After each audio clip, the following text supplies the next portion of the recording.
You're listening to the Diginauts on the Good Talk Podcast Network. This week on the Diginauts, we talk about how Facebook did or maybe didn't have an influence on the election. The answer is it did. And we're going to talk about a new court case that could have a serious precedent-setting effect on the U.S. government and how we treat climate change law. Or it won't. All that and more coming right up on the Diginauts. Society. The future. Morality. Disruption. Policy. Humanity. Innovation. Technology. Morality. The future. Law. Humanity. Society. President Trump. Oh, jeez. It's the first time I've said that. Diginauts. Hi, everybody. It's the Diginauts. I'm Darren. I'm Eric. And we're here once again. And we have a show for you today. The segment one, top of mind, we're going to start out with, what else? The presidential election. Couldn't be helped. We talked about it a little bit last week. We're going to focus in this week on the role of the media, specifically the tech media and social media, and how they may or may not have influenced the election. Yeah, some say they did. Trump himself said all of them helped him. And ironically, some of the very social networks say they didn't. Yeah. So, I mean, it's interesting, right? Like, Trump wins, and immediately we see this outpouring of WTF, right? And sort of the pundits trying to call out what happened. And you know, in the analysis, the thing that sort of started to show up was, oh, wait, it turns out we don't understand working class white people, right? Like that was kind of the main thing that the analyses slowly came around to over the course of the week, it seemed to me. There was an article in the Harvard Business Journal, something with Harvard at the front, that basically said, here's what you don't understand about white people. Don't tell us what to do, or something to that effect. Like, it says essentially, or you're not better than me, was the main idea. And the appeal of someone like Trump is he's successful in that he has money, and that is one of the goals of that demo. Daddy's money. Well, yeah. I don't think it matters to the demo that we're discussing. And also doesn't talk fancy. And Right. So the point that they make is, you know, the... Make America great again.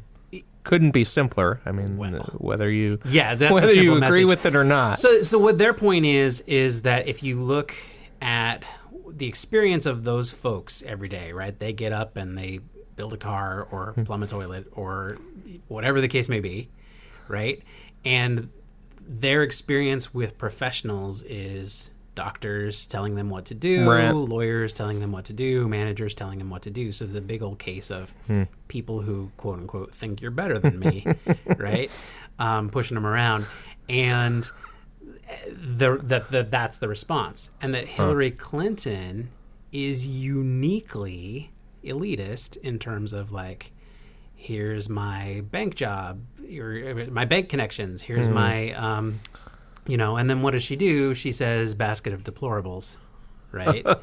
And, oh, so you think you're better than me? Well, I'll show you. So that was an interesting analysis. And that was the one that I was most like, oh, yeah.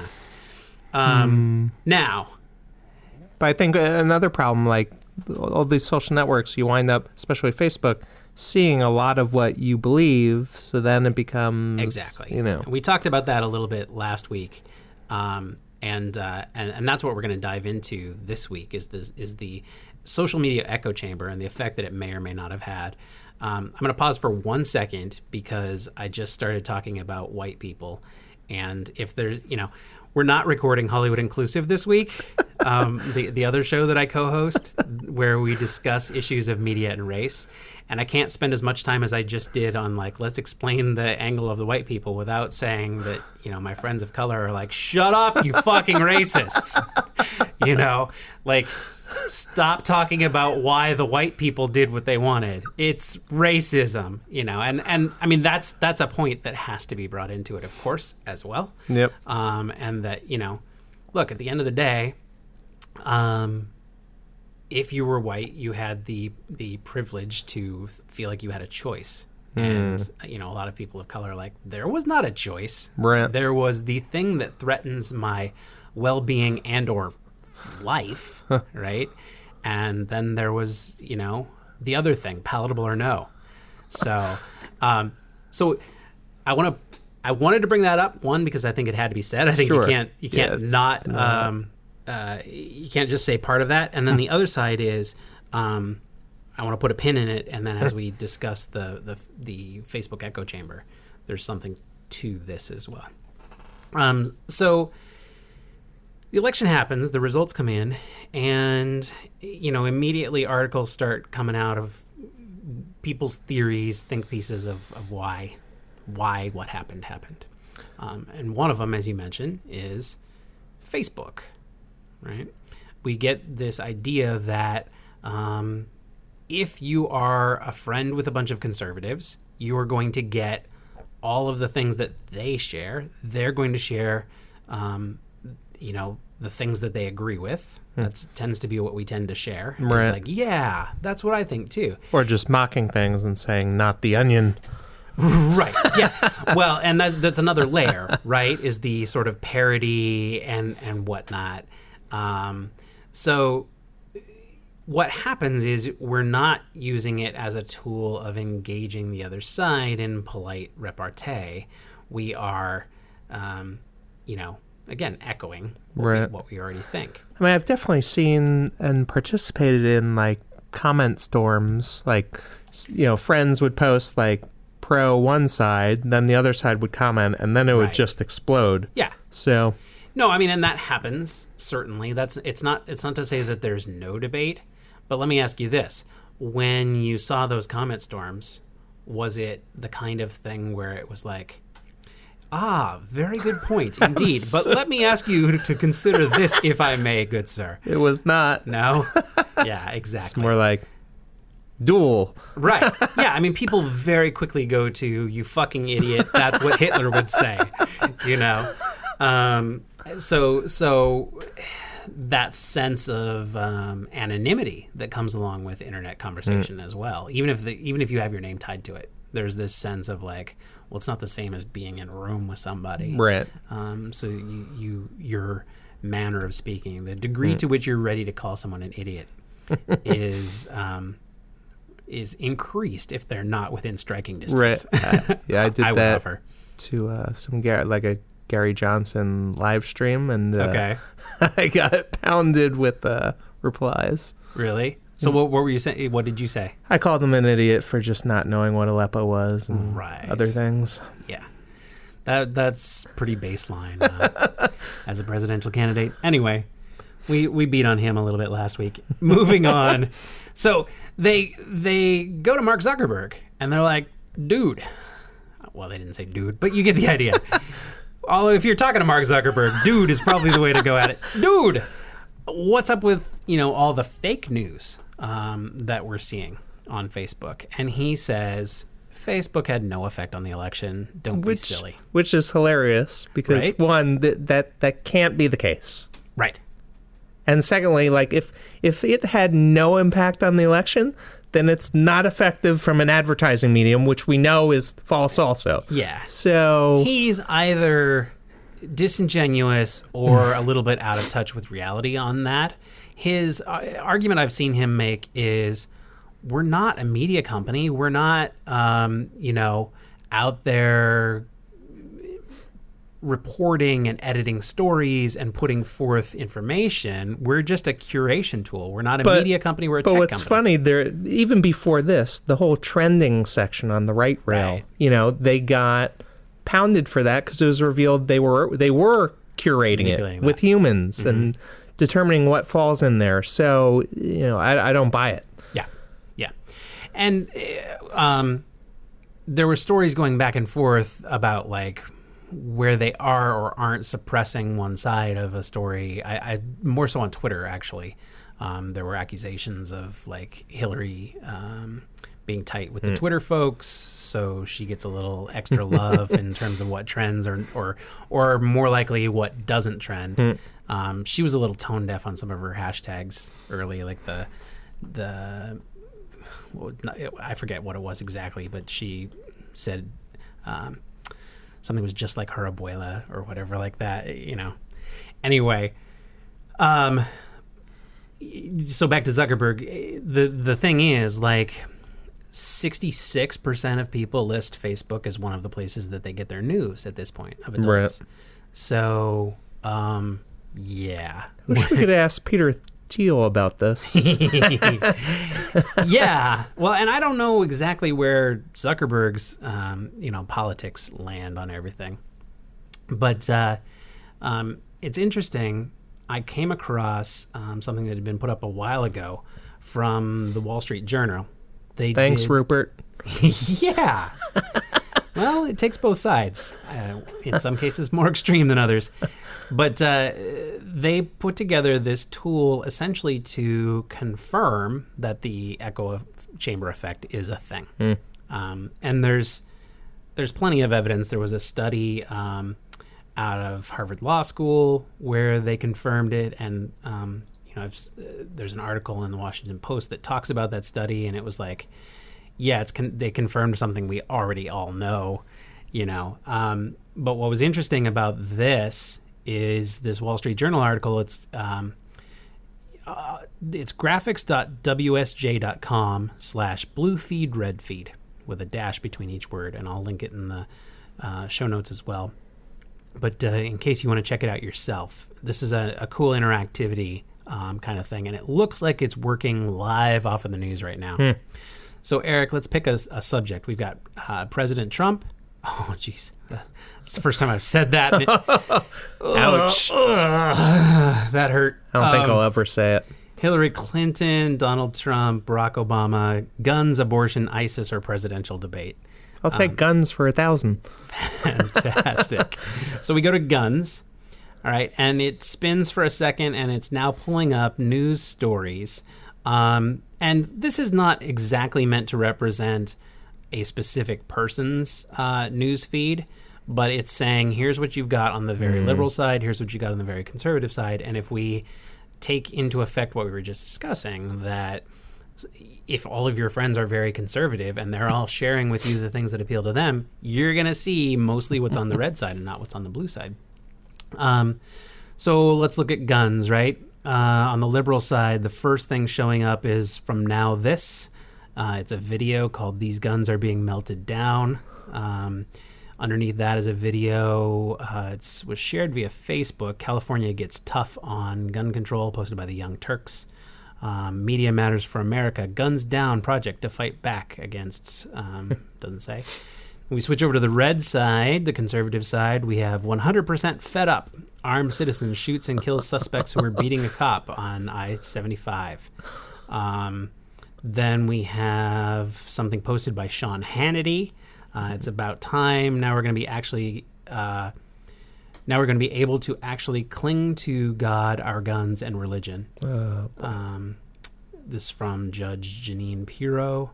And then the third story, Trey Gowdy schools liberal on guns. Gowdy schools liberal on guns. Boom, it says. So, I mean, it's a wonderful demonstration. It's perfect. It really shows you that, like, there is no journalism in the sense of what we had as kids, where it was, I was about to say implicit, but I think it's explicit, really, in the job of journalist to,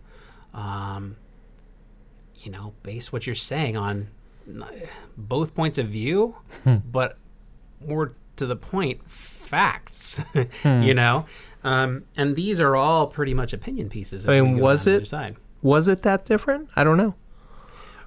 Was what that? Oh, back then? Yeah. No, and I was thinking about this the other day, and right, you got the Spanish-American War started by yellow journalism, right? Like, so the pendulum swings over time in terms of what you're expecting. I think Nixon pulled off the amazing trick of pointing at the media and saying liberal media, right? And then it's framed that way ever since then, yeah. Right? Now, he's probably right to some extent, but maybe in the same extent that, people at colleges tend to be liberal. People who have had more, quote-unquote, education, whatever value you want to put on that, have a tendency to wind up more in the liberal camp. So there may be some truth to it, but again, I feel like, rightly or wrongly, and maybe this is me being, make America great again myself, I feel like there used to be a little bit more, the Ted Koppels of the world. And these are the guys who are kind of rolling over in their retirement now, decrying what's happened to the world. This is Tom Brokaw. Exactly. Walter Cronkite. So now this comes back to what I was talking about earlier in the racism side of things. Because I'm seeing a disconnect between my friends of like a lot of people saying, look, just because you voted for Trump doesn't mean you're a racist. And then people of color being like, yeah, it does. Yeah. If you did anything to support that kind of BS, then you're a racist. It doesn't matter whether, or at the very least, you didn't stand up to help those of us who are going to be affected by this. And I'm wondering, the idea that this makes me float watching this is, I saw somebody say recently, almost something to the effect of, we didn't know. How could you not know? So. Or are you saying they only saw exactly the good things?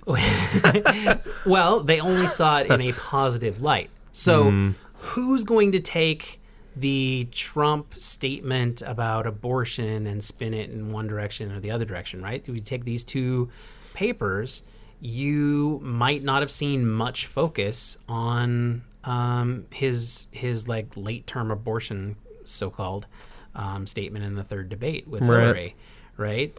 They may have downplayed it on one side and turned it into a thing on the other side.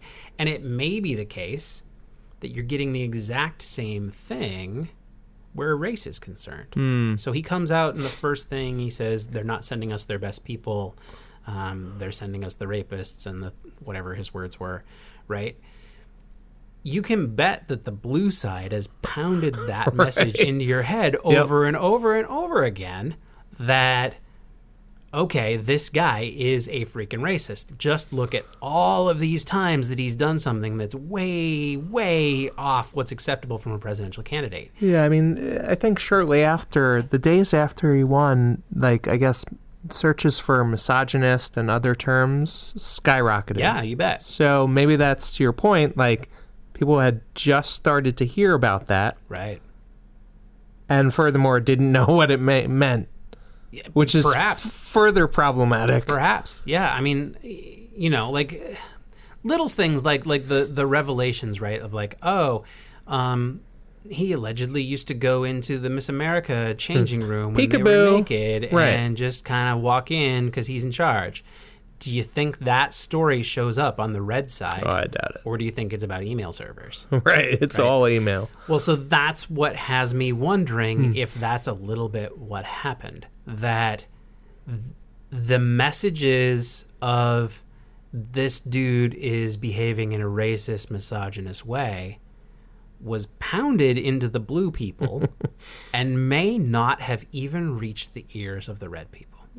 Right. To the point look, I'm not saying that it isn't a person's responsibility to be up to date on both of it, but if we're getting to the question of WTF white people, right, I wonder if that's part of what happened. Now, yeah, I mean, it's definitely, let's face it, it's definitely easy to skim what's put in front of you, right, rather than go seek out above and beyond that. Yeah.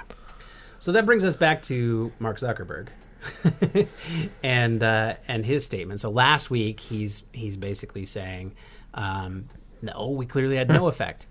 Well, Gizmodo had an article later on.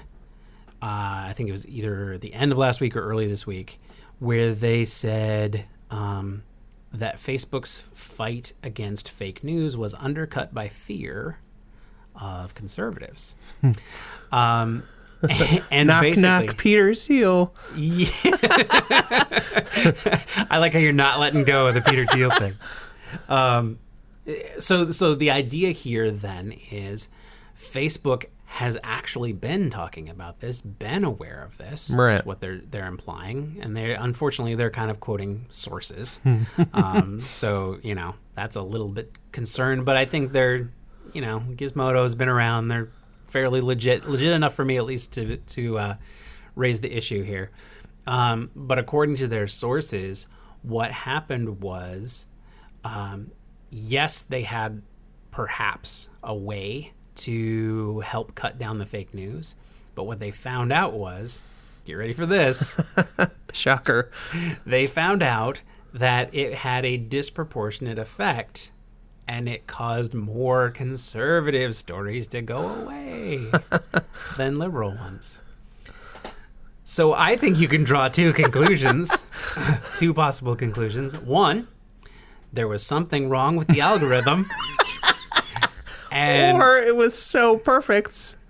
Or the algorithm was doing its job and it called BS twice as much on the other side. Right. There was a climate change. Yeah. Well, yeah. So, and you brought up last week the Macedonian business. Yep. Right? That basically, how did that work? What was the deal behind They're that? basically pumping out Trump news and fake news just to capitalize on the rise of his campaign. Yeah, and they're putting up 100% false stories. Yep. What I was reading is that out of the 5 stories that went most viral on Facebook this election cycle, 4 were false, just completely made up, out of whole cloth headlines. But they got shared hundreds of thousands of times because they had the emotional response that people wanted to have in order to go in and share. And the good kids in Macedonia who were profiting off of this, and taking advantage of kind of the arbitrage of U.S. news versus Macedonian economy, were able to make a ton of money, and it didn't matter to them if they. Right. I would hope that if they were using Google AdWords, that Google would take that money back. Yeah. I know they've started to change their policies and have started, so there banning sites for monetization. Some developments happened right away. So first of all, before we get to that, there's the question of, well, can they even detect stuff? Zuckerberg said, look, 99% of what's out there is real. Different Facebook PR statements were kind of saying, we can't read everything. We have to depend on our community to flag some of these things that don't work. So they were. I don't think there's a fake flag. I don't think there is either. There's a report it or something like that. But that's more about does it fall outside or in disagreement with Facebook's policies? Right. It's not about true or false. Yeah, I don't know exactly what their objection was, but and look, it sounded like kind of excuses. And we know it was excuses because there was also a story this week that some kids tried to solve it. And they did in 36 hours. Nice. A group of 4 coders at a hackathon at Princeton just plain came up with a Chrome extension that labels things verified or not verified. But that, puts to shame Facebook's statement, really, that there's nothing we can do about it. It's embarrassing. Yeah. Can't do anything? Right. Come on. You're Facebook. You're a $1 company. You could do something. They're not saying they can't do anything, but I did specifically see a statement that said something along the lines of, well, we can't read everything. That's fair. Absolutely fair. That's fair. But no one's asking you to read everything. Right. Right? You can verify some sources. They crowdsourced translation years ago. They can crowdsource the validation of news. Yeah. Well, but the point is you don't even have to crowdsource it. right? So what this Chrome extension does is it weighs the source, really. I mean, it's more complicated than that, but they're essentially checking to see, like, hey, is this URL, so it's got a database Macedonia. on one level. Yeah, well, no, that might very well be true. That might be one of the factors that you put into it. And look, like all things in computers, an arms race would immediately ensue, right? And the guys doing it would find out trickier and trickier ways, and then you'd have to improve it. But yeah, that's part of being in the business of computers is participating in that arms race. So anyway, right after the students, I shouldn't say right after. I don't know whether these things are cause effect. Allegedly. But a story came out on the 15th saying Google will ban websites that host fake news. And then the same thing came out from Facebook about 4 hours after that was reported. So Facebook was like, no, we were totally going to do that as soon as Google announced that they were going to do it. It was a stealth project. Right. So at this point, joke. Both of them have decided that they're not going to support this. This should take all the incentive away from the Macedonian banks of fake story writers. So no harm done. So I wonder what happens except for sites. The presidency of Well, Donald Trump. What happens to Breitbart? What happens to Drudge Report? Yeah. That gets interesting. Right. That's a completely different... Well, what happens to MSNBC, for that matter? Fair? So exactly. There's a difference between, I guess, propaganda and filthy lies, right? Like, because some of what was coming out of these Macedonian companies were just plain not true, which is different than we've taken the truth, we've spun it so far to our side that it, whatever. Anyway, Breitbart's going to be the new... What a joke. official United States press release, right? And that's an asshat whose website has a whole section called Black Crime. Yeah. And the fun thing about that is that, again, we're talking about this from the point of view of minorities. Well, he, in a week of naming cabinet members, he has proven their concerns to be well-founded. Yep. So, on that bleak note... Let's leave this behind. The good news is that perhaps some change. Perhaps we'll start to see a little bit less of an echo chamber. But the damage is done, right? We've got 4 years of paying for that shit. Thanks, Zucky. Let us know what you think. Hit us up on Twitter. I am at Digital Darren, and this guy over here is at eFader. We normally say this at the end of the show. We're not ending the show, but a lot of the show is going to be the long thing we just talked about. And while we're at it right now, I just wanted to hear your opinions. Do you think that this was a factor in the 2016 election? Let us know. Okay, you have an online business. You need to be able to accept credit cards. You don't have the technology. You don't have a whole tech team supporting you. What you need is 3D Cart. It's quick and easy to customize. You set it up on your website. They've got 24/7 tech support. There's no transaction fees. It's easy to use and customize, and you can get your first month free. Go to ads at the top of goodtalknetwork.com, find 3D Cart, and help support this podcast. Time for segment 2, Future File. Let's talk about the future. So, we've talked about security, we've talked about passwords in the past, and this really continues that theme in that I believe University of Washington engineers have conceived a way to transmit and use the body to transmit passwords. You're saying transmit passwords, so is this different than, we're not talking about biometrics, we're not talking about fingerprints or anything like that?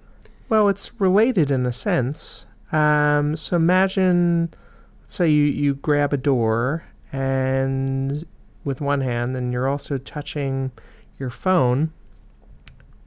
It can basically go from the phone through your body to the door and open the door. Oh, wow. So, instead of, transmitting via Wi-Fi or Bluetooth, it doesn't. So the human is the medium as opposed to the air. Yeah. Okay, so in this case, if my phone were broadcasting the open the door signal, it's not my body that's specifically what causes the door to open. It's the signal. So if you grabbed my phone, tucked it in your back pocket, and opened the door would open for you. Or does it also have to? So no, like if you were authenticated to open that door, right? Mm-hmm. Or if you are one of the lucky ones. You're on the list. Exactly. You still have to touch your phone. That goes through to the door when you touch it. Okay. So it's not as if like your fingerprint is authenticating via your phone, which then is saying, hey, pass this through the door through you. Oh. See what I mean? Okay. So I couldn't just grab your phone. The phone is not your key. It's part of the whole process necessary for this to happen. Okay, but that sounds like there's two different parts to it, right? So one is the kind of authentication thing, and the other is this new technology. So if there weren't a fingerprint component, if there weren't a list component, if we were just talking about like if the signal gets across, then theoretically that would be anybody, right? It's just not going through the air, so it can't be sniffed. I'm guessing is that right? Okay. Wow. Yep. That's kind of cool. So in theory, you could put that into all sorts of situations, like if I'm sitting in a coffee shop on my laptop and want to check my bank account. Right? No, that's not right, because the Wi-Fi would still have to go. You wouldn't want to go. Don't go through Wi-Fi. Yeah. Huh. Okay, but so I imagine they could do things like, just like touching the door and touching your phone, using your body as a medium. So you touch your phone, you touch your computer, and it's going from the phone to the computer through you. Oh, okay. So you could send the data encrypted between your computer and the Wi-Fi, the router, theoretically. Although it depends on the strength of the encryption. Blah blah blah. But then you could cause the encryption to require this technology, in theory, for it to actually decrypt on your computer. That's interesting. It is. It sounds like, things like doors would be the more practical, like cars, I would imagine. I think anything that requires authentication. Okay. But, it is the touch to touch, so to speak. Yeah. So it's essentially an extra layer, right? And it's removing that idea that I could theoretically be around, pick up the signal, and repeat the signal back later and have it just kind of work. Like right now, car fobs have a radio frequency in them. Right. And so if you could figure out somebody's radio frequency, people absolutely have sniffed those. Yeah. Then you could pretty much just repeat that back, and boom, there you go. You're in that person's car, or at least you have kind of the ability. Well, and if they're the kind that like you just need the fob to be able to push start, you can steal a car if you can do the frequency. Right. In theory. This podcast is not attempting to teach people how to steal cars. This is just a theoretical. Darren has a new car suddenly. Just saying. That's how it theoretically could be done. And hopefully there's more fail-safes on the technology that I'm not aware of. But, as I understand it, that would basically be the way it is. That if you could mimic somebody's radio frequency. Right. And they tune those suckers way down, right? Mm-hmm. Like, I know when I was living up in Seattle, there was a big library like bond that passed, and they did a huge technology renovation thing. I think I've seen this down here a little bit, but they have little radio frequency things basically in every book. Right. So you go to check out your books, and there's no scanning. You take your stack of 20 books, you place it on the readamatron, and the computer just goes beep, beep, beep, beep, beep, beep, beep, beep, and knows the 20 books. Right. And if they have millions or billions of volumes, then those radio frequencies must be getting down to pretty granular frequencies. So hopefully there's something like that happening on cars too. That said, if you can read it, you should theoretically be able to reproduce it, right? In theory. So I guess we've added a layer of security there. Do you feel safer? I haven't used it. No, I mean, it's still theoretical, right? Or is this coming into application soon? Not sure it's been applied anywhere yet, but they definitely have it working. That's why we have it in the future file. So if it's working, I mean, I can imagine this sounds like the kind of thing that we would see pretty soon. I wonder what the first application would be. Would it be kind of like home doors? Yeah, I think doors. I mean, that's definitely the example that they talked most about, and they even have a little picture of it. Nice. All right, advancements in security. Always glad to hear about them. Always excited to see who's going to break through them next. Are you tired of the same old news? Just boring. You're not learning anything. So was I, and that's why we created this podcast. Well, what would really help us out is if you'd go to iTunes, find our podcast, give us a 5-star rating and a great review. And that will really bolster our listener base and enable us to keep giving you quality content week over week. Time now for segment 3. It's going to be another installment of Jurisprudent, where we ultimately talk about the intersection of technology and law and kind of the conflicts that emerge. So many conflicts. The case that we have today comes out of Oregon. It is the story of a group of students who decided to sue the United States government. And their case was, hey, United States government, you know that you are ruining our environment. Stop it, basically. Interesting. So they only sued the U.S.? I believe so. Yeah, the case itself, the defendant named is the United States government.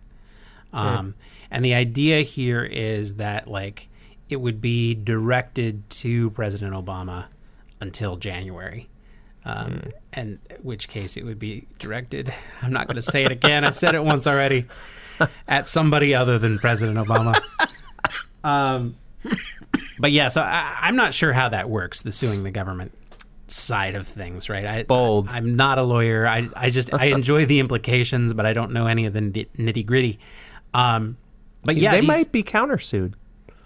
Well, so it's like, did you use hairspray ever? Do you drive a car? The United States government wasn't expecting, people sue people all the time, right? Yep. And we have a court system that handles that by saying "shut up" every once in a while, right? Things go through. If it's the federal level, things go through at least 3 levels of getting to the Supreme Court if it's going to come to that. And this case has gone through the first level. Now, from what state? This is it was from Oregon. The kids I think were from Eugene, and they basically brought the case that, hey, U.S. government, you've known for years, perhaps decades, of the harmful effects of burning fossil fuels. But have they themselves consumed it? Sure. You're already litigating for the defense as we go down the case, and right now we're at the stage of this has gone to court once, and the question was essentially, can this go to trial? And what happened, to everybody's surprise, was that the judge said, yes, this can go to trial. That you know what? As a matter of fact, I'm not going to dismiss this, which is kind of what everybody expects in a case like this, right? Literally, I believe the oldest plaintiff, the I forget what you call it, the chief plaintiff or the lead plaintiff or whatever. The kid in charge is 19. So we're talking a bunch of teenagers. who have, they work with a club / organization.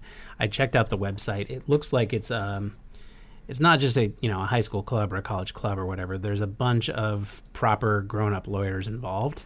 I don't know whether those grown-up lawyers are deploying a fun right. trick by using kids to help make it work.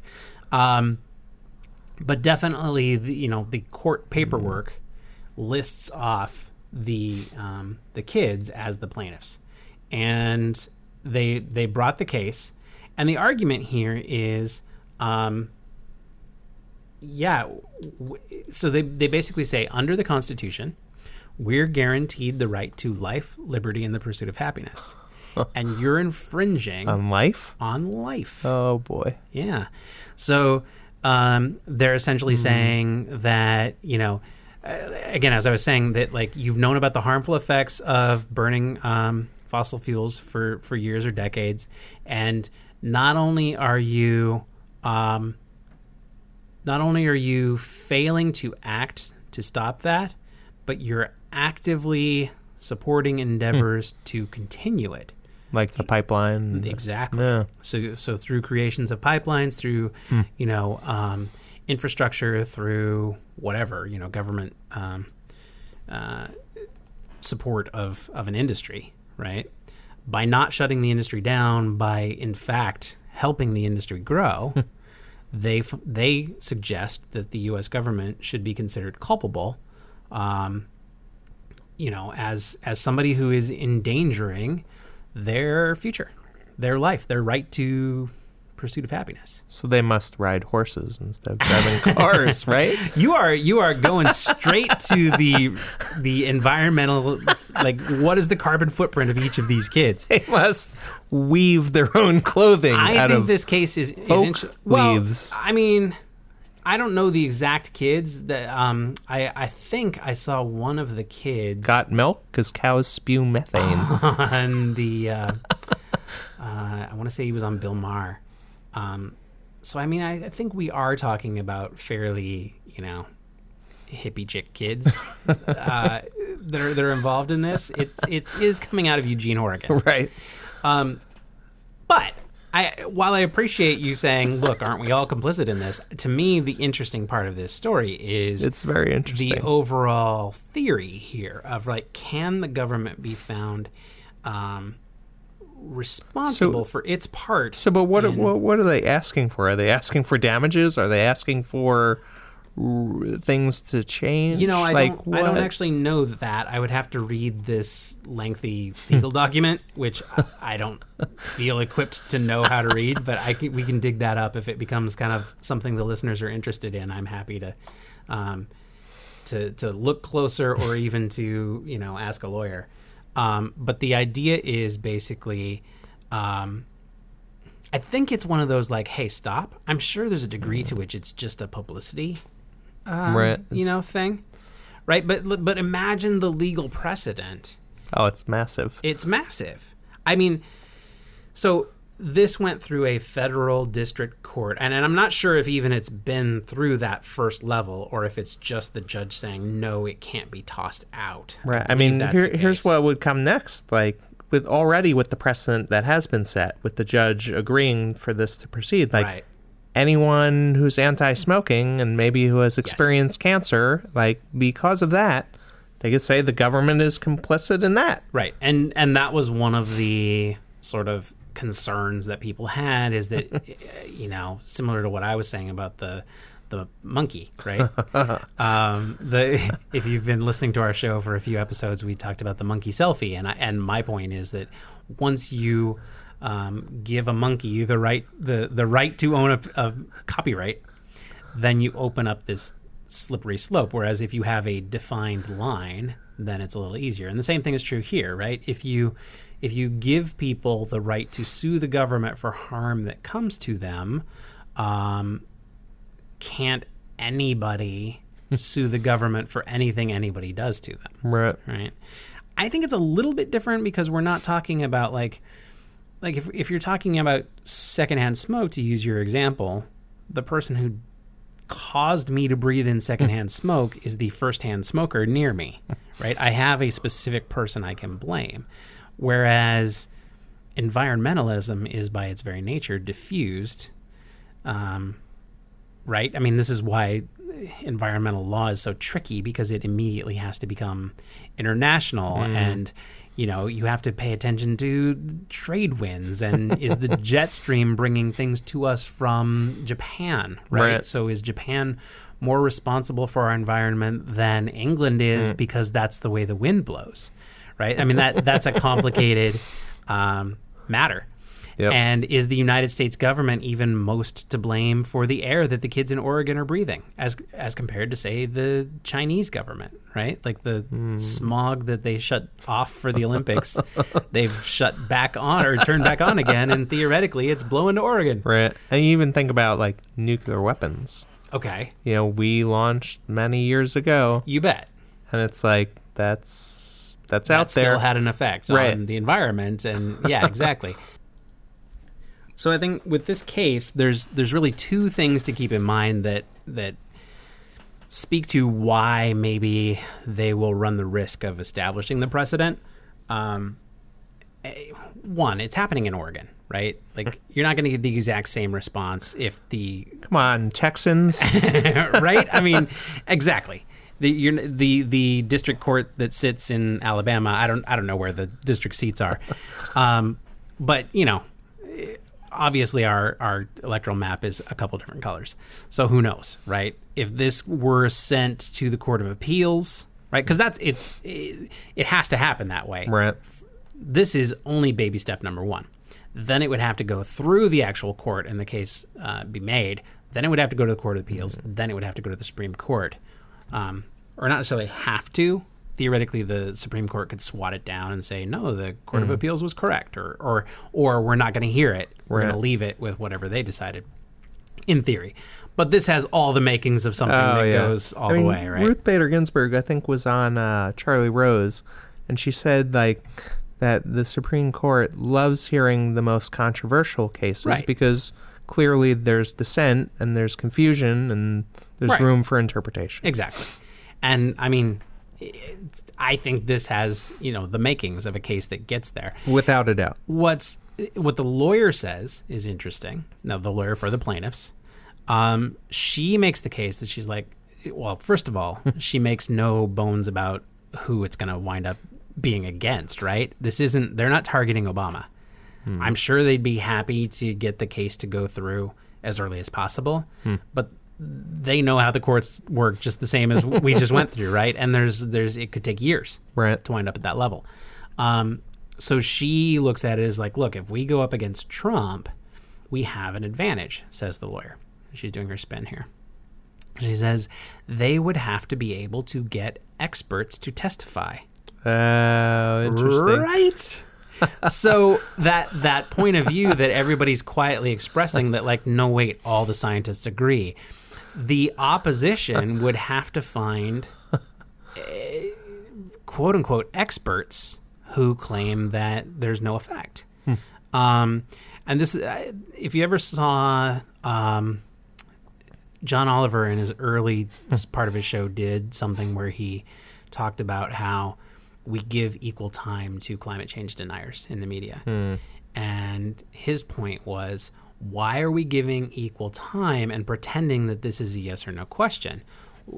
It's 99.9 or whatever the number is, 2.1. And I don't quote me on those numbers exactly, but that's about right. Right. So he said, okay, let's give everybody equal time. Against climate change are these 4 people. And pro climate change are these 996 people. And he just brought, that many people into his studio and said, okay, you guys talk, this issue out. Which is on some level kind of, obviously we're not going to take polls and make sure that screen time is divided that way, but it makes a good illustration of the fact that we are letting a teeny percentage speak with equal time to a larger percentage. So anyway, the lawyer makes that point that, like, you're it's going to be hard to find a credible witness who can argue the government's side on this, right? That like, look, there's something fundamental about the idea that, like, yeah, we know this is bad, right? Similar to the tobacco industry went through a whole bunch of court cases where they just kind of lost over and over and over again, right? Because there's a certain number of years that your harmful industry can get by, and at some point, once popular opinion turns, it changes.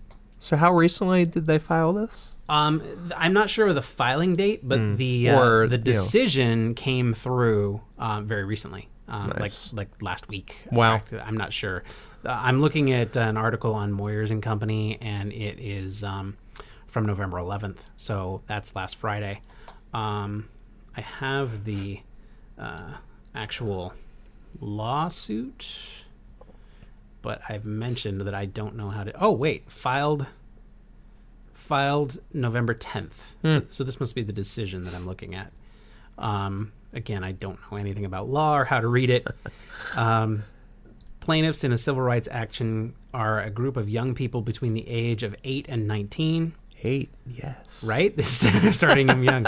Well, and I guess some teachers heard about this and decided to bring their classes, so they did a field trip. Like, okay, let's go watch a law being decided, because it's being decided by young people are bringing this court case. So let's, so I guess the whole thing was kind of full of kids.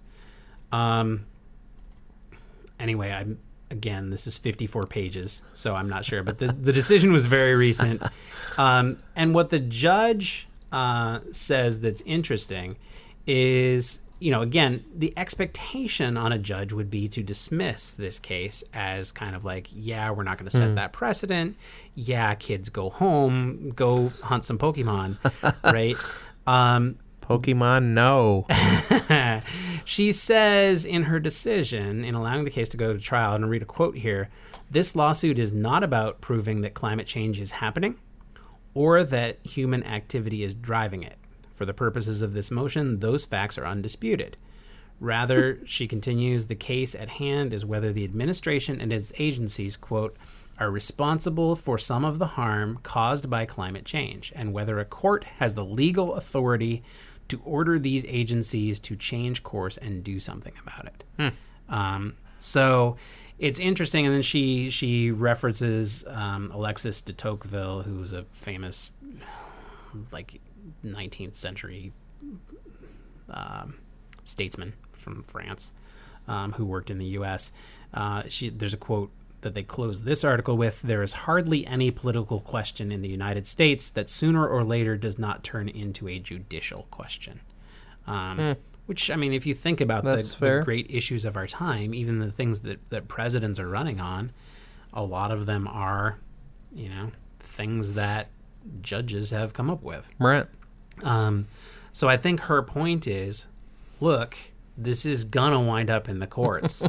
So I'm not gonna make these kids drop this because it's gonna get there.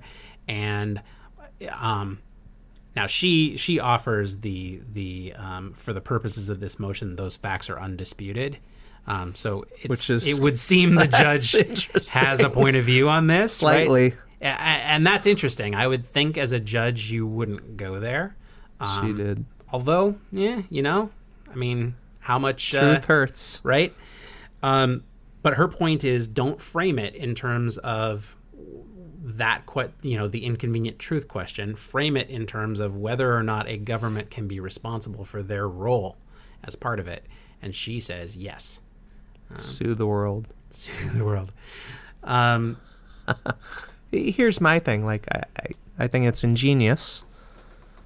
But again, like, who's going to enforce it? Like, let's say they win. Yeah. Who enforces it? Well, I mean, it depends. So we do need to dig further here. We need to find out exactly what they're suing for, right? But I think, I mean, how does this work, right? Don't judges wind up deciding, like, this has to happen and that has to happen? I mean, they're not going to make a law, but they could find, you know what, the government is culpable, and therefore I I've decided that they have to do this to change it by such and such date, or whatever. I'm not in any way familiar with the law. It's like then I see the U.S. suing other nations for their part. Right, but there's a difference between U.S. law and international law. Yep. If anything, by the way, it would be other nations suing the U.S. for their part. But I mean, people make the case that like that has been kind of the U.S. point of view is like, we're not going to do anything. China's not doing anything. Why should we if India doesn't have to or whatever? But again, that's international law, so that's a matter of diplomacy. The UN has some degree of organizational how they do stuff, but there isn't really a rule for how things happen other than treaties. So you're creating international law every time you sit down at a table. Right. This is different. Within the United States, we have the system of how things work. So in theory, if this case went to the Supreme Court, they could come down with a decision and have it, more or less be, okay, we've decided that this is the way it is. Right. Right? I mean, if you think like Roe v. Wade, that in effect says, all right, you sued you and you sued you, and we decided that this is correct, and now that's the law. And that law is going to apply, throughout the land as opposed to the sort of here and there that we have now. So, if this were to move forward, and I mean, it's hard to imagine it happening for the reasons you're suggesting, but if it got out of district court, if it got past appeals and it got to the Supreme Court, again, like I'm saying, what argument is there for no harm has been done, and furthermore, you're not entitled to any recompense for the harm that's been done to you. Other than if you have a Trump stuffed court that just dismisses it out of hand. Right. Which, 99% odds of that happening? Who knows? I don't know. I mean, it's an interesting. The reason that we're even talking about it is like these are the questions of our times. Like, are we or are we not going to doom ourselves? And with the Trump administration taking over, with them threatening even that they would pull out of Paris, the agreements that just got made to move everything forward. If that happens, that's a big step backward. And I saw some scientists responding to that. I don't have the article in front of me, but they were basically saying like, yeah, there's if we don't go forward with what's in Paris, we're just done. Right? It's not 1 degree climate change in our lifetimes. It's 7 degrees or whatever. Right. And what people don't understand when they hear that, because we think of like, oh, a 50-degree day becomes a 57-degree day. That's no big deal. That sounds nice, actually. That ain't what it is, right? We're talking about average temperature across the globe, and it only takes a couple of degrees to acidify the ocean, which bleaches the coral, and puts Florida underwater. New York. We'll see how Florida votes once they stop existing. I guess. Atlantis. I guess I'm letting my point of view show on this one. Feel the burn. Try to keep it kind of normal, but yeah, I didn't campaign for Bernie. I didn't give money to Bernie. I did give money to Obama. I gave no money. That's fair.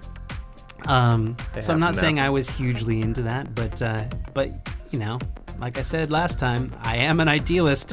I want us to do things the right way. And there's something about a whole bunch of kids marching their way to court saying, hey, grown-ups, you suck. That at the very least would make a wonderful ABC Family Channel movie. And with that, we bring to a close another episode of The Diginauts. Remember to give us a rating on iTunes, follow us on Twitter, join the conversation with us. You can call us at 323-686-8255 and leave your comment. We'll share it on the air. Thanks very much for joining us. Good talk.